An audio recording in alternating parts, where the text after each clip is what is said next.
तो previous lecture में अपन ने मोनेरा किंगडम पढ़ा था, देखा था उसकी क्या क्या प्रॉपर्टीज है, उसके दो टाइप्स देखा था कि एक आर्के बैक्टीरिया होता है, यू बैक्टीरिया होता है, सारा कुछ अपन ने देखा था मोनेरा किंगडम के बारे में।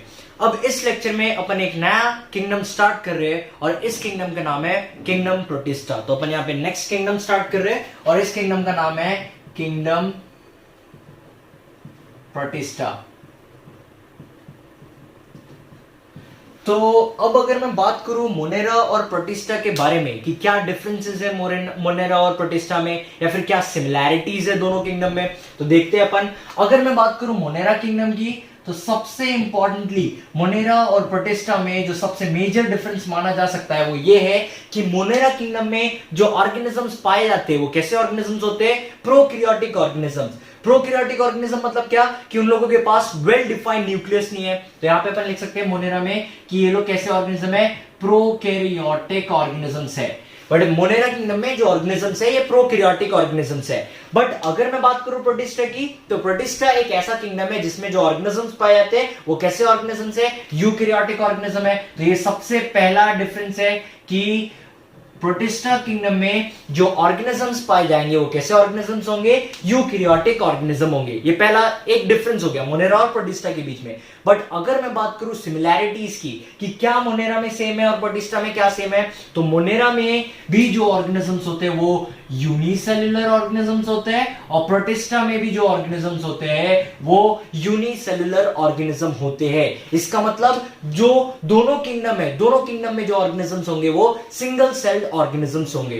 तो यहां पे अपन ने क्या देखा है, प्रोटिस्टा किंगडम्स की कुछ प्रॉपर्टी देखी है। क्या देखा है, इसकी सबसे पहली प्रॉपर्टी देखी है कि यहाँ पे यूकैरियोटिक ऑर्गेनिज्म होंगे। तो फर्स्ट प्रॉपर्टी है कि अपने पास यूकैरियोटिक ऑर्गेनिजम्स होंगे, पहली प्रॉपर्टी। सेकंड प्रॉपर्टी क्या है कि यहाँ पे जो ऑर्गेनिजम्स होंगे कैसे होंगे, यूनिसेल्युलर ऑर्गेनिजम्स होंगे। सेकंड प्रॉपर्टी लिख दी अपन ने, यूनिसेल्युलर ऑर्गेनिजम्स।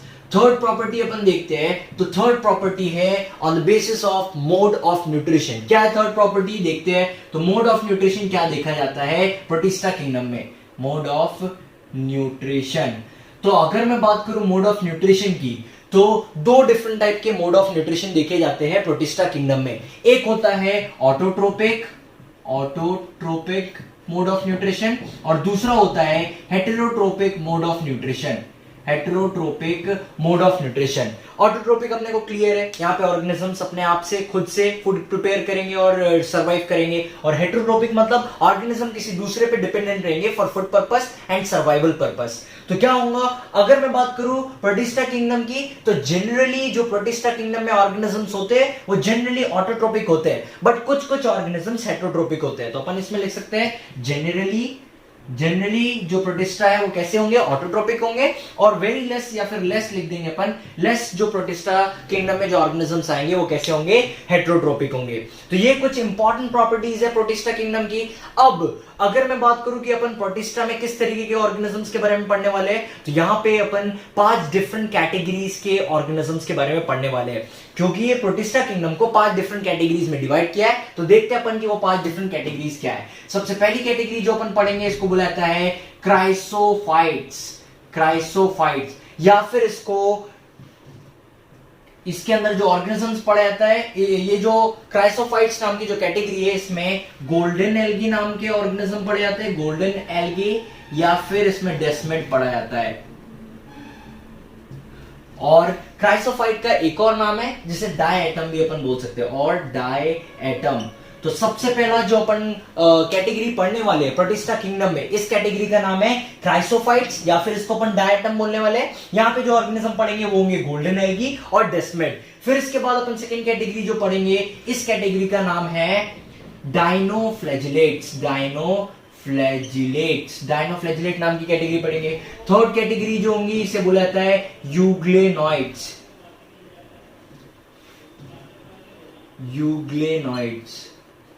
फिर इसके बाद फोर्थ कैटेगरी अपन पढ़ेंगे स्लाइम मोल्ड। और फिफ्थ कैटेगरी अपन पढ़ेंगे प्रोटोजोआंस।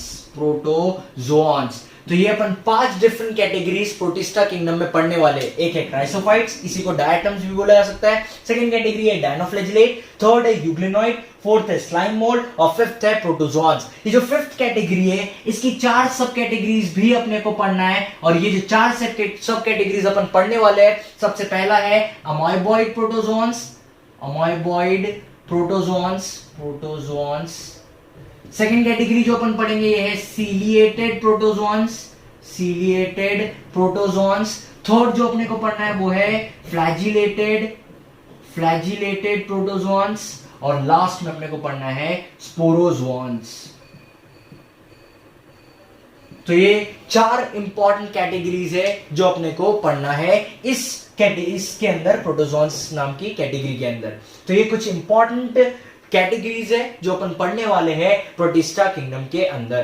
तो अपन सबसे पहली कैटेगरी स्टार्ट करते हैं जिसका नाम है क्राइसोफाइट्स, या फिर इसे अपन डायटम्स भी बोल सकते हैं। तो सबसे पहली कैटेगरी पढ़ रहे अपन प्रोटिस्टा किंगडम की, इसे बोल सकते हैं अपन क्राइसोफाइट्स, या फिर इसको अपन और डायटम्स, या तो अपन इसे क्राइसोफाइट्स भी बोल सकते हैं या फिर इसे डायटम्स भी बोल सकते हैं। इनमें जो अपन ऑर्गेनिज्म पढ़ने वाले हैं वो ऑर्गेनिज्म है गोल्डन एल्गी। तो इसका एग्जांपल है गोल्डन एल्गी, गोल्डन एल्गी इसका एग्जांपल है, और गोल्डन एल्गी को ही डेस्मिड बोला जाता है, डेस्मिड्स, गोल्डन एल्गी को ही डेस्मिड बोला जाता है। तो अगर मैं बात करूं क्राइसोफाइट्स की प्रॉपर्टीज की, सबसे पहली प्रॉपर्टी ये है कि ये जो ऑर्गेनिज्म होते हैं ये एक्वेटिक ऑर्गेनिज्म होते हैं। तो अपन इसमें लिख सकते हैं these organisms are aquatic। ये जो ऑर्गेनिजम्स होते हैं कैसे ऑर्गेनिज्म होते हैं? एक्वेटिक ऑर्गेनिज्म, मतलब पानी में पाए जाने वाले ऑर्गेनिज्म होते हैं। सेकंड चीज, अगर मैं इन लोगों के बारे में बात करूं तो ये जो ऑर्गेनिज्म होते हैं इनमें जो मोड ऑफ न्यूट्रिशन देखा जाता है ये ऑटोट्रोपिक मोड ऑफ न्यूट्रिशन होता है। तो अपन लिख सकते हैं मोड ऑफ न्यूट्रिशन में कैसा है? मोड ऑफ न्यूट्रिशन इनमें जो है ये है ऑटोट्रोपिक। और क्या होता है इनमें, क्या देखा जाता है? तो इनमें क्लोरोफिल पाया जाता है, तो क्लोरोफिल के कारण ये फोटोसिंथेसिस की प्रोसेस करते हैं, और फोटोसिंथेसिस करने के कारण ये खाना अपना खुद बना रहे हैं, और खुद प्रिपरेशन करने के बाद ये सर्वाइव कर रहे हैं। तो इनकी 2 प्रॉपर्टी देखी अपन ने, ये एक्वाटिक ऑर्गेनिजम्स है। अगली चीज ये देखा अपन ने कि इनका जो मोड ऑफ न्यूट्रिशन है ये ऑटोट्रोपिक मोड ऑफ न्यूट्रिशन है। अब जो प्रॉपर्टी पढ़ रहे हैं अपन, ये सबसे इंपॉर्टेंट प्रॉपर्टी है। इनकी जो सेल वॉल होती है, ये जो सेल वॉल होती है इसका स्ट्रक्चर होता है सोप बॉक्स लाइक स्ट्रक्चर। तो अपन नेक्स्ट पॉइंट लिखते हैं कि cell wall has soap box like structure, soap box like structure. इनकी जो सेल वॉल होती है उसका स्ट्रक्चर कैसा होता है? सोप बॉक्स लाइक स्ट्रक्चर होता है। तो कुछ इस तरीके का इनका स्ट्रक्चर होता है सेल वॉल का, ये है सोप बॉक्स लाइक स्ट्रक्चर। अगला एक इंपॉर्टेंट पॉइंट बताता हूं मैं, इसमें इनकी जो सेल वॉल है जिसको अपन बोल रहे हैं सोप बॉक्स लाइक स्ट्रक्चर, इस सेल वॉल में एक एलिमेंट डिपॉजिट होता है, और वो जो एलिमेंट डिपॉजिटेड होता है उस एलिमेंट का नाम है सिलिका। तो अपन लिख सकते हैं कि silica is embedded in the cell wall, silica is embedded in the cell wall. अब अपन इस सेल वॉल के बारे में एक इंपॉर्टेंट प्रॉपर्टी समझते हैं। तो क्या है ये, किसका स्ट्रक्चर है? ये स्ट्रक्चर है सेल वॉल का, और कैसा स्ट्रक्चर है? सोप बॉक्स लाइक स्ट्रक्चर है, सोप बॉक्स लाइक स्ट्रक्चर है। और इसी सोप बॉक्स लाइक स्ट्रक्चर में एक एलिमेंट डिपॉजिट है, और उस एलिमेंट का नाम है सिलिका। तो इसके अंदर क्या डिपॉजिट है? इस तरीके से सिलिका डिपॉजिट है। तो ये मैंने बनाया है सिलिका, तो ये है silica.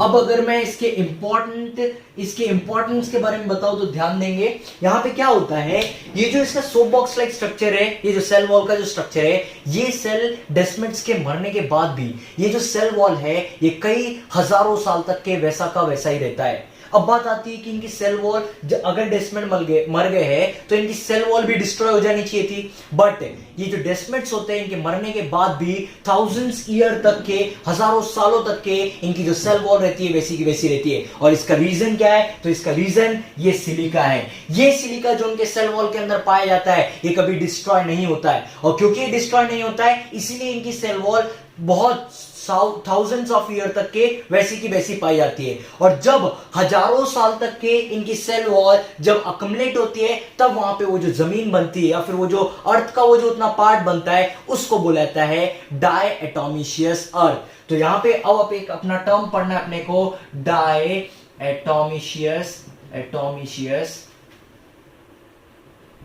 डायटोमिशियस earth.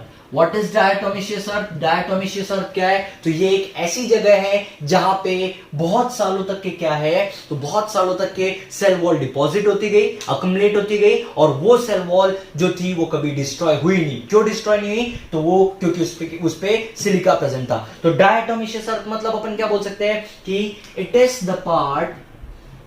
The part of earth where the cell walls of desmids get deposited for thousands of years without getting destroyed। लिख सकते हैं अपन without getting destroyed। तो यहां पे अगर बात करते हैं कि डायटोमिशियस अर्थ क्या है, तो उससे पहले अपने को कुछ चीज पता होना चाहिए।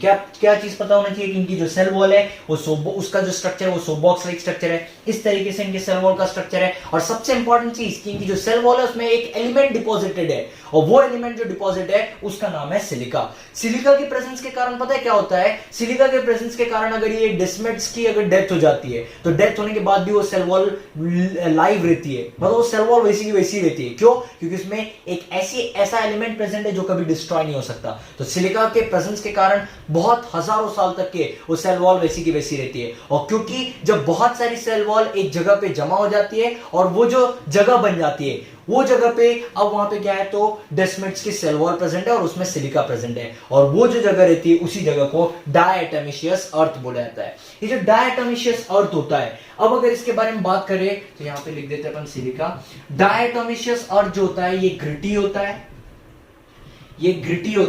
ग्रिटी मतलब होता है चिकना। डायटोमिशियस अर्थ जो है ये ग्रिटी होता है, चिकना होता है। तो चिकने होने के कारण या ग्रिटी होने के कारण इसका दो जगह पे यूज किया जाता है। एक तो पॉलिशिंग के लिए यूज किया जाता है इसका, पॉलिशिंग में इसका यूज किया जाता है, और दूसरा इसका यूज किया जाता है ऑयल फिल्ट्रेशन में। सेकंड इसका यूज है in oil filtration.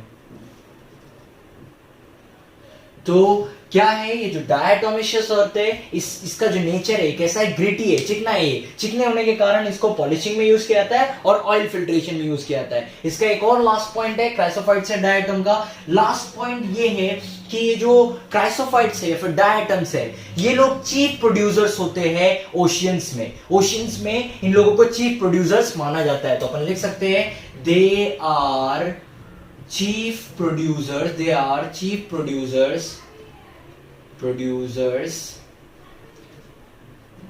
In the ocean. इसका मतलब क्या? इसका मतलब ये कि यही लोग ओशियन में प्रोड्यूसर्स है और यही इंपॉर्टेंट प्रोड्यूसर्स है, इन्हीं से फूड चेन स्टार्ट होती है। तो अपन लिख सकते हैं कि they starts the food chain in the ocean. तो ये कुछ इंपॉर्टेंट पॉइंट है क्राइसोफाइट्स या डायटम के। तो यहां पे अपन ने सबसे पहली कैटेगरी पढ़ ली है जिसका नाम है क्राइसोफाइट्स या फिर डायटम। इसके अंदर जो ऑर्गेनिज्म है, इसका जो एग्जांपल है वो है गोल्डन एल्गी, और गोल्डन एल्गी को ही डेस्मिड्स बोला जा सकता है। तो अब अपन सेकंड कैटेगरी पढ़ना चालू करते हैं और इस कैटेगरी का नाम है डायनोफ्लैजिलेट्स। तो सेकंड कैटेगरी पढ़ना स्टार्ट करते हैं, इसका नाम है डायनोफ्लैजिलेट्स। अब नाम से अपने को यहाँ पे समझ में आ रहा है क्या कि डायनो लिखा है मतलब टू और फ्लैजिलेट्स मतलब फ्लैजिला। तो ऐसे ऑर्गेनिज्म जिनके पास दो फ्लैजिला है उनको अपन क्या बोल सकते हैं? डायनोफ्लैजिलेट्स बोल सकते हैं। बट यहां पे पता है क्या है, इन ऑर्गेनिज्म का एक पर्टिकुलर अरेंजमेंट होता है फ्लैजिला का। कैसा अरेंजमेंट होता है तो वो देखते हैं अपन। तो सबसे पहली चीज अपन लिख सकते हैं कि these organisms have two flagella। ये जो ऑर्गेनिज्म है इनके पास दो फ्लैजिलास प्रेजेंट रहेगा, बट इनके फ्लैजिला का अरेंजमेंट रहता है। एक फ्लैजिला जो रहेगा ये लॉन्गिट्यूडनली अरेंज रहेगा, और दूसरा फ्लैजिला जो है ये ट्रांसवर्सली अरेंज रहेगा, ट्रांसवर्सली ट्रांसवर्सली। तो अगर मान लो ये एक ऑर्गेनिज्म है, ये एक डायनोफ्लैजिलेट है, तो इसमें अगर दो फ्लैजिला है, देखो डायनोफ्लैजिलेट मतलब क्या कि ये ऑर्गेनिज्म के पास दो फ्लैजिला तो रहेगा, बट इसमें एक कंडीशन है कि ये जो दो फ्लैजिला है इनमें से फ्लैजिला का एक पर्टिकुलर अरेंजमेंट होगा। एक फ्लैजिला लॉन्गिट्यूडनली अरेंज रहेगा और दूसरा फ्लैजिला ट्रांसवर्सली अरेंज रहेगा। तो ये एक फ्लैजिला हो गया लॉन्गिट्यूडनली और ये हो गया दूसरा फ्लैजिला ट्रांसवर्सली। तो क्या बोलेंगे, डायनोफ्लैजिलेट्स ऐसे ऑर्गेनिज्म है जिनके पास दो फ्लैजिला प्रेजेंट है और वो जो फ्लैजिला है उसका एक पर्टिकुलर अरेंजमेंट है। एक फ्लैजिला लॉन्गिट्यूडनली अरेंज्ड है और दूसरा फ्लैजिला ट्रांसवर्सली। ये हो गई पहली प्रॉपर्टी। सेकंड प्रॉपर्टी के बारे में अगर बात करें तो ये ऑर्गेनिजम्स एक्वाटिक ऑर्गेनिजम्स है, पानी में पाए जाते हैं। अगली प्रॉपर्टी के बारे में बात करें तो ये फोटोसिंथेटिक होते हैं। फोटोसिंथेटिक होते हैं मतलब अपना खाना खुद बना पाते हैं क्योंकि इनके पास क्लोरोफिल प्रेजेंट है। तो ये दूसरे पे डिपेंडेंट नहीं रहते सर्वाइवल पर्पस के लिए, खुद ही खाना बना रहे हो, खुद ही सर्वाइव कर रहे हैं। तीसरी इंपॉर्टेंट चीज कि इनकी अगर अपन बात करें सेल वॉल की, तो सेल वॉल का जो आउटर सरफेस है, सेल वॉल का जो आउटर सरफेस होता है इन ऑर्गेनिजम्स का, ये जो होता है ये बना होता है सेलुलोज से। तो अपन लिख सकते हैं कि outer surface is made up of cellulose। Outer surface जो है वो किससे बना हुआ है, सेल्यूलोज से बना हुआ है। ये हो गई तीसरी पॉइंट। चौथे पॉइंट के बारे में बात करें तो इनके बॉडी में डिफरेंट कलर्स के पिगमेंट पाए जाते हैं। तो इनके बॉडी में जो है वो डिफरेंट कलर के पिगमेंट पाए जाते हैं। अगर मान लो रेड कलर का पिगमेंट है तो ये ऑर्गेनिज्म मान लो पानी में, एक्वेटिक है तो पानी में पाए जाएंगे, पॉन्ड में है। अगर मान लो एक ऑर्गेनिज्म है तो वो ऑर्गेनिज्म ने क्या किया, पानी में गया, फिर वो पानी में फटाफट सेल डिवीजन करके आधा पॉन्ड उसने घेर लिया। जैसे ही आधा पॉन्ड घेरेंगे तो क्योंकि इनके पास रेड पिगमेंट है वो आधा पॉन्ड भी कैसे दिखने लगेगा, रेड कलर का दिखने लगेगा। तो क्यों दिख रहा है, क्योंकि इनकी बॉडी में पिगमेंट्स पाए जाते हैं, मतलब इनकी बॉडी में अलग अलग कलर्स पाए जा सकते हैं। तो इनका एक एग्जांपल है जिसका नाम है गोनियोलेक्स। देखते हैं इसके बारे में। तो एग्जांपल है गोनियोलेक्स। तो गोनियोलेक्स एक ऐसा ऑर्गेनिज्म है जिसे रेड डायनोफ्लैजिलेट बोला जा सकता है क्योंकि इसके पास रेड कलर का पिगमेंट है, रेड डायनोफ्लैजिलेट। तो होता क्या है, जनरली ये जो गोनियोलेक्स होता है, अगर मान लो ये पॉन्ड में गया और मान लो, चलो इसके बारे में समझते हैं। तो जैसे मान लो ये एक पॉन्ड है, ये पॉन्ड में इनिशियली कुछ गोनियोलेक्स यहाँ पे आए और ये वहां पे आए और ग्रोथ करना चालू कर दिए। तो सबसे पहली चीज, इन लोगों का जो ग्रोथ का या फिर सेल डिवीजन का जो रेट होता है वो बहुत फास्ट होता है। तो अपन फर्स्ट पॉइंट लिख सकते हैं इसका कि the rate of cell division is very fast. इनका जो सेल डिवीजन का जो रेट है वो बहुत फास्ट है, मतलब फटाफट ये सेल डिवाइड करने लगते हैं। तो मान लो ये यहाँ पे एक गोनियोलेक्स आया, इस गोनियोलेक्स ने क्या किया, ग्रोथ करना स्टार्ट किया। जैसे ही ग्रोथ स्टार्ट करेगा ये फटाफट क्या करेगा, सेल डिवीजन करेगा। और सेल डिवीजन करने के बाद कुछ ही टाइम में इसने क्या कर लिया, तो इतना पार्ट पॉन्ड का कवर कर लिया। तो क्या हुआ, इन लोगों का रेट ऑफ सेल डिवीजन जो है फटाफट होता है, मतलब फटाफट डिवाइड करते हैं, बहुत जल्दी इन लोगों ने इतना पार्ट कवर कर लिया। अब अगर मैं बात करूं तो इन लोग जब डिवाइड करते हैं तब ये लोग एक टॉक्सिन रिलीज करते हैं और ये जो टॉक्सिन रिलीज करते हैं ये हार्मफुल होता है अदर एक्वेटिक ऑर्गेनिजम्स के लिए, और जो दूसरे एक्वेटिक ऑर्गेनिज्म होते हैं वो उस टॉक्सिन के कारण मर जाते हैं। तो अपन क्या लिख सकते हैं, नेक्स्ट पॉइंट अपन ये लिख सकते हैं कि during cell division they release a toxin, during cell division they release a toxin which is harmful for other aquatic organisms।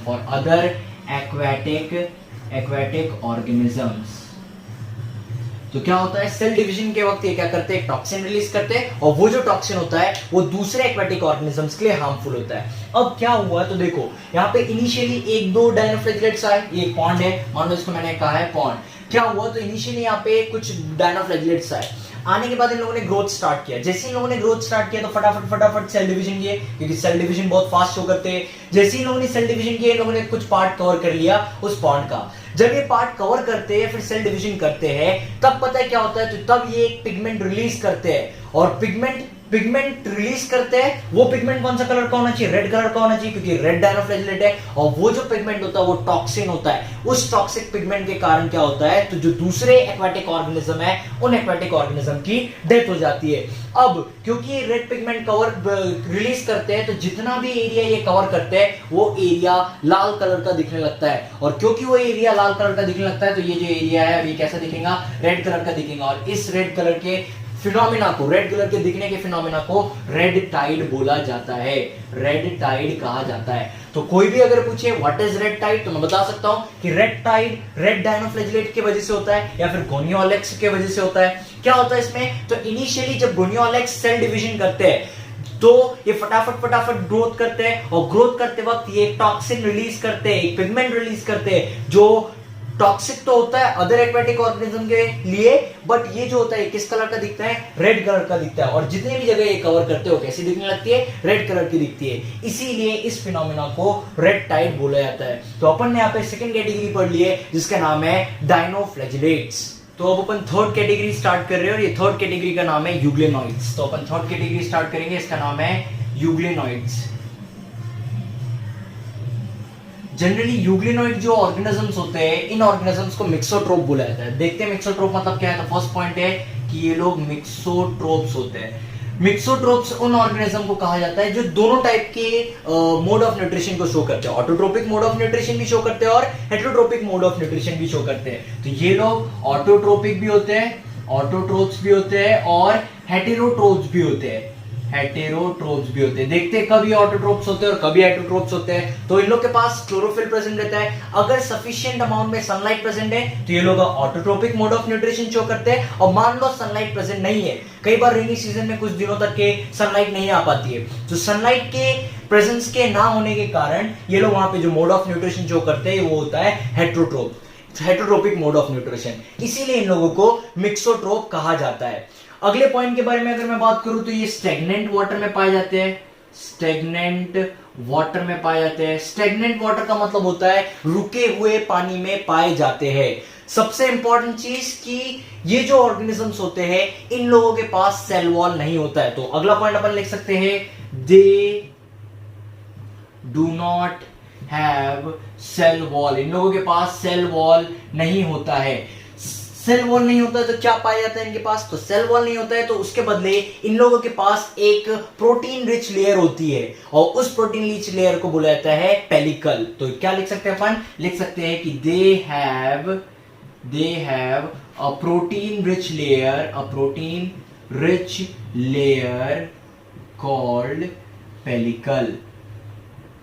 Pellicle. इन लोगों के पास सेल वॉल नहीं होती है, सेल वॉल के बदले एक प्रोटीन से बनी हुई लेयर होती है जिसको बोला जाता है पेलिकल। और ये जो पेलिकल होती है ये इन ऑर्गेनिजम्स को फ्लेक्सिबिलिटी प्रोवाइड करती है। तो अपन लिख सकते हैं इट प्रोवाइड्स फ्लेक्सिबिलिटी। तो ये क्या करती है? फ्लेक्सिबिलिटी प्रोवाइड करती है ऑर्गेनिज्म को। अब सबसे इंपॉर्टेंट अगर बात करूं कि इनका एग्जांपल क्या है, तो इनका जो एग्जांपल है, इस एग्जांपल का नाम है यूग्लिना। इनका जो एग्जांपल है वो है यूग्लिना। अब ये जो यूग्लिना होता है या फिर ये जो यूग्लिनॉइड्स होते हैं, इन लोगों के पास भी दो फ्लैजिला प्रेजेंट रहता है। तो इसमें अपन नेक्स्ट पॉइंट लिख सकते हैं, they also have two flagella. इन लोगों के पास भी दो फ्लैजिला पाया जाता है। अब यहाँ पे एक क्वेश्चन आता है कि अगर इन लोगों के पास दो फ्लैजिला है तो इन लोगों को यूग्लिनाइड करके एक अलग कैटेगरी क्यों बना दी? अगर इन लोगों के पास दो फ्लैजिला है तो ये कैटेगरी अलग क्यों बना दी? अपन ने अब भी एक कैटेगरी पढ़ा था जिसमें डायनोफ्लैजिलेट्स देखा था। डायनोफ्लैजिलेट्स मतलब क्या? दो फ्लैजिला। ऐसे ऑर्गेनिज्म जिनके पास दो फ्लैजिला है उनको डायनोफ्लैजिलेट्स बोल रहे थे। पर यहाँ पे यूग्लिनॉइड्स के बारे में बात करें तो इनके पास भी दो फ्लैजिला है, तो इनको क्यों अलग कैटेगरी बनाई? तो यहाँ पे रीजन ये है कि यूग्लिनॉइड अलग कैटेगरी इसलिए बनाया गया है क्योंकि इनके पास दो फ्लैजिला तो है, बट ये जो दो फ्लैजिला है ये लॉन्ग और शॉर्ट है। मतलब एक फ्लैजिला जो होगा वो लॉन्ग होगा और दूसरा फ्लैजिला जो होगा वो होगा शॉर्ट होगा। ये पहला डिफरेंस है कि यहाँ पे जो दो फ्लैजिला है, एक फ्लैजिला बड़ा होगा और एक फ्लैजिला छोटा होगा, शॉर्ट होगा, एक फ्लैजिला शॉर्ट होगा। तो क्या होगा, यहाँ पे फ्लैजिला अलग है इनके। और दूसरी चीज, अगर डायनोफ्लैजिलेट्स के बारे में मैं बात करूं तो अपन ने देखा था कि डायनोफ्लैजिलेट्स में जो फ्लैजिला पाए जाते हैं उसका एक पर्टिकुलर अरेंजमेंट होता है। एक फ्लैजिला लॉन्गिट्यूडनली रहता है और दूसरा फ्लैजिला ट्रांसवर्सली रहता है, बट इन ऑर्गेनिजम्स में वैसा अरेंजमेंट नहीं देखा जाता है। इसीलिए यूग्लिनॉइड करके एक अलग कैटेगरी बनाई गई। इन लोग के पास भी दो फ्लैजिला है, बट एक फ्लैजिला बड़ा है, एक फ्लैजिला छोटा है। और दूसरी चीज, इन लोगों के पास फ्लैजिला का अरेंजमेंट का एक कोई पैटर्न नहीं है कि मान लो फ्लैजिला, एक फ्लैजिला लॉन्गिट्यूडनली अरेंज्ड है और एक फ्लैजिला ट्रांसवर्सली अरेंज्ड है। ऐसा अगर पैटर्न है तो अपन कौन से ऑर्गेनिज्म के बारे में बात कर रहे हैं? अपन बात कर रहे हैं डायनोफ्लैजिलेट्स के बारे में। तो यहाँ पे अपन ने तीसरा कैटेगरी भी पढ़ ली है, तीसरी कैटेगरी प्रोटिस्टा किंगडम की, और इस कैटेगरी का नाम है यूग्लिनॉइड, और इसका एक एग्जांपल है जिसका नाम है यूग्लिना। तो अब अपन अगली कैटेगरी के बारे में बात करते हैं, और जो नेक्स्ट कैटेगरी है इसका नाम है स्लाइम मोल्ड। देखते हैं अपन स्लाइम मोल्ड के बारे में। तो अब अपन यहाँ पे फोर्थ कैटेगरी के बारे में बात करें और इसका नाम है स्लाइम मोल्ड। स्लाइम मोल्ड में जनरली जो ऑर्गेनिजम्स पाए जाते हैं सेप्रोफाइटिक होते हैं। तो फर्स्ट पॉइंट अपन लिख सकते हैं कि इसमें जो ऑर्गेनिजम्स है कैसे है, सेप्रोफाइटिक है। सेप्रोफाइटिक किस ऑर्गेनिज्म को बोला जाता है? तो सेप्रोफाइटिक उन ऑर्गेनिजम्स को बोला जाता है जो डेड और डिकेइंग मटेरियल पे डिपेंडेंट रहते हैं फॉर सर्वाइवल पर्पस। तो अपन इसमें लिख सकते हैं dependent on dead and decaying matter, dead and decaying matter. तो ये सेप्रोफाइटिक ऑर्गेनिजम्स पाए जाते हैं इनमें। अगली चीज क्या होता है, तो फेवरेबल कंडीशन के वक्त ये कुछ एग्रीगेट बना लेते हैं और एक स्ट्रक्चर बना लेते हैं जिसको बोला जाता है प्लाज्मोडियम। तो अपन लिख सकते हैं ड्यूरिंग फेवरेबल कंडीशन में क्या करेंगे, ये एग्रीगेट बना लेंगे और ये एग्रीगेट बना के एक स्ट्रक्चर बनाते हैं जिसको बोला जाता है प्लाज्मोडियम। तो क्या हुआ, ये फेवरेबल कंडीशन में क्या हुआ, जब इनके पास फेवरेबल कंडीशन रहती है, सारी सिचुएशन इनके अकॉर्डिंग रहती है, तो इन लोगों ने क्या किया, एग्रीगेट हो गए, और एग्रीगेट होके इन लोगों ने क्या कर लिया, तो एक स्ट्रक्चर बना लिया जिसको इन लोगों ने क्या बोल दिया है, प्लाज्मोडियम बोल दिया। तो ये बन गया प्लाज्मोडियम। अब प्लाज्मोडियम बन गया है, ये प्लाज्मोडियम तब तक के ग्रोथ करता है जब तक के सराउंडिंग में उनके पास फेवरेबल कंडीशन हो। तो अगर फेवरेबल कंडीशन है तो ये प्लाज्मोडियम ग्रोथ करता रहेगा। फिर अगर मान लो बाद में अनफेवरेबल कंडीशन रही तो फिर क्या होता है, ये जो प्लाज्मोडियम है अनफेवरेबल कंडीशन में ये आगे चल के फ्रूटिंग बॉडीज बनाता है। तो क्या लिख सकते हैं अपन, प्लाज्मोडियम आगे चल के फ्रूटिंग बॉडीज की फॉर्मेशन करता है। फ्रूटिंग बॉडी की फॉर्मेशन करता है कब करता है, ड्यूरिंग अनफेवरेबल कंडीशन के वक्त ये फ्रूटिंग बॉडी की फॉर्मेशन करता है, और ये फ्रूटिंग बॉडीज आगे चल के क्या करते हैं, स्पोर्स बनाते हैं। तो इस तरीके की फ्रूटिंग बॉडी है, ये फ्रूटिंग बॉडी अपने टिप पे क्या करते हैं, स्पोर्स फॉर्मेशन करते हैं। तो इसे अपन बोलेंगे फ्रूटिंग बॉडी, और ये क्या कर रहे हैं, तो टिप पे क्या बना रहे हैं, ये है स्पोर। स्पोर के बारे में अगर मैं बात करूं तो ये स्पोर जो होता है इसके पास ट्रू सेल वॉल पाया जाता है, और ये एक्सट्रीम सिचुएशन में भी सरवाइव कर सकता है। तो अपन लिख सकते हैं it can survive in extreme conditions. तो ये कुछ इंपॉर्टेंट प्रॉपर्टीज है स्लाइम मोल्ड्स की। क्या देखा अपन ने, अपने यहाँ पे देखा कि सेप्रोफाइटिक ऑर्गेनिज्म है। ये पहली कैटेगरी ऐसे लिख ली जिसमें सेप्रोफाइटिक ऑर्गेनिज्म है, तो बाकी सारे कैटेगरी में सारे के सारे फोटोसिंथेटिक थे या फिर हेटरोट्रोपिक थे।